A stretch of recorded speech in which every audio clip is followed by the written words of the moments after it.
दोस्तों ये है बारबरा, जो हर बार एग्जाम में चीटिंग करके पास हुआ करती थी, लेकिन भाई आज उसकी नेटवर्थ $100 मिलियन से भी ज्यादा है। वहीं ये है मार्क क्यूबन, जो इतने डम इंसान थे कि उन्हें कॉलेज से भी निकाल दिया गया था। अब जैसे तैसे करके उन्हें नौकरी तो मिल गई, लेकिन भाई साहब की बुद्धि देखकर उन्हें वहां से भी भगा दिया गया। और ऐसा एक बार नहीं हुआ बल्कि कई बार हुआ, लेकिन आज इनकी भी नेटवर्थ करीब करीब $620 करोड़ के आसपास है। और आज ये दोनों भाई शार्क टैंक यूएसए में इन्वेस्टर है, जहाँ भाई हर रोज टॉप कॉलेज से पास आउट हुए इंटेलिजेंट लोग उनके सामने हाथ फैलाकर फंडिंग के लिए खड़े रहते हैं। हाँ आप बोलोगे कि भाई इतने बड़े यूएसए में सिर्फ 2 डम लोगों के अमीर हो जाने से ये बात थोड़ी ना साबित होती है कि ज्यादातर डम लोग हमेशा सक्सेसफुल ही होते हैं। तो भाई मैं कोई हवा में बात नहीं कर रहा, बल्कि बोस्टन यूनिवर्सिटी के एक रिसर्चर्स ने 700 अमेरिकन मिलियनर के ऊपर एक स्टडी कंडक्ट किया, जहाँ से भाई साहब को पता चला कि वो सब लोग जो पढ़ाई लिखाई में महामूर्ख होते हैं ना, जिन्हें भाई एग्जाम में भी बी ग्रेड मुश्किल से मिलता है, वही लोग भाई आगे जाकर A ग्रेड लाने वाले टॉपर बच्चों को अपने नीचे काम पर रखते हैं और उनसे मजदूरी करवाते हैं। और ये सिर्फ अमेरिका में नहीं हो रहा, बल्कि पूरी दुनिया में ऐसा ही हो रहा है। जैसे कि हम इधर उधर की क्यों बात करें, हम इंडिया की ही बात करते हैं। IMDb ने भाई यहाँ पे ऑफिशियली आलिया भट्ट को बॉलीवुड की डम्बेस्ट सेलिब्रिटी बताया है, जिन्हें भारत का प्रेसिडेंट कौन है ना वो तक नहीं पता है। लेकिन फिर भी आज वो अपने मूवीज, एडवर्टाइजमेंट और अपनी क्लोथिंग ब्रांड ईडे मम्मा से हर साल करोड़ों रुपए छापती है।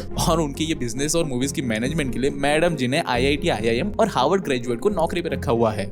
लेकिन भाई अब सवाल ये आता है कि ये पॉसिबल कैसे हुआ? आखिर कैसे इतने डम इंसान लाखों करोड़ों में खेलते हैं, वहीं बेचारे स्मार्ट एंड इंटेलिजेंट इंसान की जिंदगी पाई पाई जोड़ने में ही निकल जाती है। आखिर ये डम इंसान भाई ऐसा क्या करते हैं, और वो ऐसे कैसे स्मार्ट लोगों से भी ज्यादा रिच एंड सक्सेसफुल हो जाते हैं? कहीं वो चोरी छुपे कोई जादू टोना तो नहीं करते ना भाई? तो दोस्तों आज हम इन्हीं सारे राज से पर्दा हटाने वाले हैं, वो भी 100% प्रूफ एंड एविडेंस के साथ, जिसे अगर आप चाहो ना तो वीडियो खत्म होने के बाद खुद से भी वेरीफाई कर सकते हो। लेकिन हाँ, अभी के लिए मेरे साथ इस वीडियो के अंत तक बने रहे। So hey beautiful people, welcome to Fundoo programming. मैं हूँ आपका दोस्त फंडू बॉय। अब दोस्तों मैं यहाँ पे एक पर्पस के साथ हूँ। मैं मेंटली स्ट्रांग लोगों की एक पावरफुल कम्युनिटी बना रहा हूँ। तो अगर आप भी इस कम्युनिटी का हिस्सा बनना चाहते हो ना, तो जल्दी से हमें सब्सक्राइब करके इस बेल आइकन को दबा दीजिए। अब अगर हम आगे बढ़े तो मैं यहाँ पे क्लियरली बता दूं दोस्त कि हम यहाँ पे वैसे डम लोगों की बात नहीं कर रहे जो मेंटली अनस्टेबल है भाई, नहीं दोस्त, बल्कि यहाँ डम से मेरा मतलब वैसे लोगों से है जिन्हें हमारी सोसाइटी भाई फुद्दू समझती है, क्योंकि ये लोग ना तो पढ़ाई में कुछ उखाड़ पाते हैं और ना ही इनका दिमाग इतना ज्यादा कुछ शार्प होता है। इसलिए भाई ऐसे लोगों से उनके रिश्तेदार को तो छोड़ ही दो, उनके खुद के माँ बाप को भी उनसे कोई उम्मीद नहीं होती कि भाई हमारा बच्चा जिंदगी में कुछ बड़ा उखाड़ भी पाएगा। और भाई ऐसे लोग अपनी लाइफ में फालतूगिरी करने में इतने बिजी होते हैं कि इनके रिश्तेदार और सोसाइटी वाले तो पहले ही मानकर बैठ जाते हैं कि भाई साहब पूरी दुनिया इधर की उधर क्यों ना हो जाए, लेकिन इस इंसान का कुछ भी भला नहीं हो सकता। लेकिन भाई आयरनी ये होती है कि ऐसे ही डम लोग आगे चलकर ब्रिलियंट लोगों को अपने यहाँ पर काम पे रखते हैं।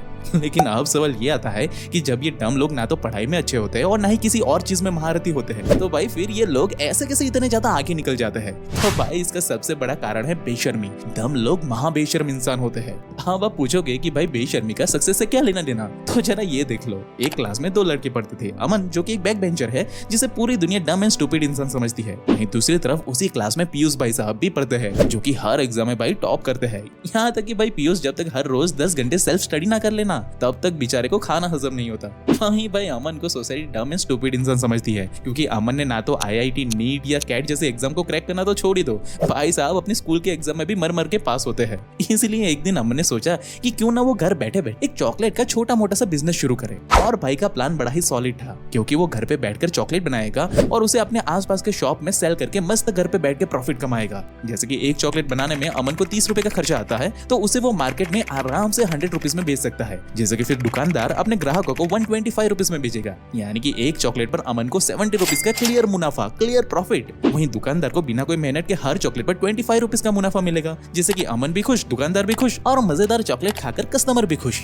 लेकिन भाई जब रियलिटी में अमन अपने प्रोडक्ट के साथ आसपास के दुकान में पहुंचा ना भाई, तो वहां के लोगों ने उसे दूर से ही देखकर भगा दिया कि भाई हम तो ऑलरेडी मार्केट में फेमस हुई ये सारी चॉकलेट्स बेचकर खुश है, हमें नहीं चाहिए आपकी ये फालतू सी चॉकलेट। हाँ भाई दुकान वालों की ये बात अमन को बुरी तो लगी, क्योंकि जाहिर सी बात है कड़वी बात थी तो बुरी तो लगेगी ही। लेकिन लास्ट बेंचर होने की वजह से अमन को ऐसी कड़वी बातें सुनने की तो हर रोज की आदत थी ना, इसलिए भाई अमन बेशरम होकर अलग अलग 50 दुकान वालों से मिला, जहाँ उसे सरप्राइजिंगली कुछ दुकानदारों ने उसका मन रखने के लिए ही डील्स दे दी। यानी कि अमन का खाता तो भाई भाई खुल गया, जैसे कि अब कुछ ही दिनों में अमन ने अपना मस्त एक प्रॉफिटेबल बिजनेस बना लिया। अब भाई ये देखकर पीयूष भाई साहब भी कहाँ पीछे होने वाले थे। उन्होंने सोचा कि जब ये डफर इंसान घर बैठे बैठे प्रॉफिटेबल बिजनेस कर सकता है तो भाई मैं तो फिर भी पढ़ने लिखने में बहुत ज्यादा तेज हूँ, मैं तो चुटकी बजाते हुए बिजनेस बिल्ड कर दूंगा।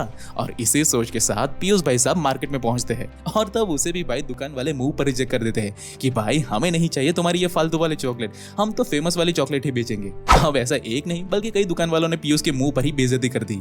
और भाई अक्सर देखा गया है ना कि जब स्मार्ट लोग रिजेक्ट होते हैं तो उनको अपनी इस रिजेक्शन को बर्दाश्त नहीं होती, क्योंकि उन्होंने तो स्कूल में कभी कोई रिजेक्शन फेस नहीं किया होता है और ना ही स्कूल में ऐसा कुछ सिखाया गया होता है। इसलिए 2-3 दुकानदारों से बेइज्जत होने के बाद पीयूष भाई साहब का ईगो हर्ट हो जाता है और भाई साहब को समझ में ही नहीं आता कि ये दुनिया ऐसी ही है। यहाँ थर्मोडायनेमिक्स के फॉर्मूला नहीं बल्कि पैसा और ट्रस्ट कमाने के लिए ना भाई होशियारी काम में आती है। इसलिए पीयूष भाई साहब बिजनेस को साइड में रखकर अपना टूटा हुआ डील लेकर चुपचाप से सरकारी नौकरी की तैयारी करने में लग जाता है। वहीं अमन भाई अपनी बेशर्मी की वजह से धड़ाधड़ सेल करता जाता है और आगे जाकर सब कुछ सही चला ना तो जल्द ही अमन दुनिया के टॉप 10% में पहुंच चुका होगा। और वो भी इसीलिए क्योंकि भाई अमन ने बेशर्मों की तरह ट्राई करता ही रहा।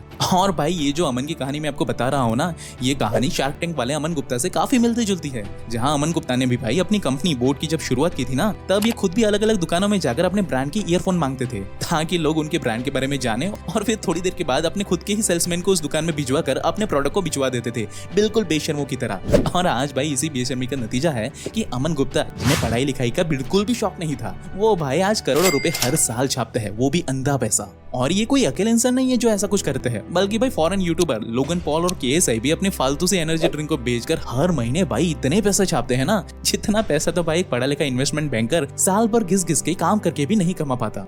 वहीं भाई इन स्मार्ट लोगों में ना एक बहुत बड़ी दिक्कत होती है कि ये लोग दिन रात बहुत ही बड़ा बड़ा सोचते हैं कि आखिर वो एक दिन कैसे फेसबुक और इंस्टाग्राम की तरह $1 बिलियन बिजनेस को रातों रात बिल्ड कर पाएंगे। लेकिन भाई वो यहाँ पे एक बात भूल जाते हैं कि ये जो फेसबुक का सपना वो देख रहे हैं ना, उसकी शुरुआत भी भाई बस एक सिंगल पेज बनाने से हुई थी जिसे बस मजे मजे में बनाया गया था। लेकिन जब ये चीज मार्केट में चलने लगी तब धीरे धीरे ये कंपनी भी बड़ी होती गई और आज भाई वही एक सिंगल पेज वाले फेसबुक दुनिया में अंधा पैसा छापती है। और यहीं पर ये दम लोग ना भाई बाजी मार जाते हैं। ये लोग शुरुआत में कोई बड़ी तोप बनाने के बारे में नहीं सोचते, बल्कि ये बेचारे अपने छोटे से दिमाग से बस एक छोटी सी प्रॉब्लम का बस एक छोटा सा सॉल्यूशन मार्केट में बेचने की कोशिश करते हैं।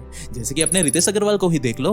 भाई साहब जब ट्रैवलिंग किया करते थे तब अपने ट्रैवलिंग के दौरान इन्होंने नोटिस किया कि हर सिटी के अंदर कई सारे ऐसे होटल्स होते हैं जो सस्ते दामों में अच्छे रूम की सर्विस प्रोवाइड करते हैं, लेकिन इसके बाद भी कोई लोग उन्हें बुक ही नहीं करते क्योंकि भाई ज्यादातर लोगों को उसके बारे में पता ही नहीं होता था। इसलिए रितेश भाई साहब ने शुरुआत में एक होटल वाले से बात की कि भाई हम आपके होटल के लिए कस्टमर लेकर आएंगे, जिसके बदले में आप ज्यादा नहीं हमें कुछ छोटा मोटा कमीशन दे देना। अब इस बात को सुनकर होटल वालों ने सोचा कि भाई ऐसे भी तो हमारा होटल पूरी तरह से खाली ही पड़ा रहता है ना, तो चलो एक बार ट्राई करके देख ही लेते हैं, क्या पता कुछ बात बन जाए। और बस भाई रितेश भाई साहब ने ऑनलाइन होटल की एडवर्टाइजमेंट करनी शुरू कर दी, जिसके बाद तो जिस होटल के 80% रूम खाली पड़े रहते थे ना, उसी होटल के ऊपर अपने एक छोटे से आइडिया का इस्तेमाल करके भाई साहब ने पहले ही महीने में 90% रूम भर दिए। और ये बात मैं कोई अपने मन से नहीं बता रहा हूँ, बल्कि रितेश अग्रवाल खुद ही बताते हैं।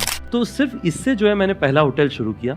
पहले महीने के एंड में यादव जी की प्रॉपर्टी 90% प्लस ऑक्यूपेंसी में पहुंच चुकी थी। जैसे देखकर जाहिर सी बात है कि बाकी होटल वालों ने भी रितेश को कांटेक्ट किया कि भाई साहब ऐसा ही जादू हमारे होटल के साथ भी कर दो, हम कौन सा आपको कमीशन देने के लिए मना कर रहे हैं, हम भी चाहे तो दुगना कमीशन आपको दे देंगे, आप ये वाला जादू हमारे होटल पर भी कर दो। और भाई इसी तरह से बस एक छोटी सी शुरुआत से आज रितेश अग्रवाल भाई इंडिया के यंगेस्ट बिलियनर बन चुके हैं। और ज्यादा दूर क्यों जाना, अभी हाल ही में ऐसा ही कुछ 26 ईयर के सिकीशन बंगारिया जो हाई स्कूल ड्रॉप आउट है, जिन्हें भाई उसके खुद के घर वाले डफर और बेवकूफ समझते थे ना, उसने भाई अभी हाल ही में असम के छोटे से शहर में रहकर $50 मिलियन यानी कि 400 करोड़ रुपए घर बैठे बैठे छाप लिए। क्योंकि एक दिन भाई साहब को बैठे बैठे ये ख्याल आया कि यार मोबाइल में इतने सारे सोशल मीडिया प्लेटफॉर्म भरे पड़े हैं और सबको बारी बारी से ओपन करके उसके मैसेज देखने में कितना समय बर्बाद हो जाता है, तो क्यों ना इन सारे सोशल मीडिया को एक ही जगह पर इकट्ठा कर दिया जाए।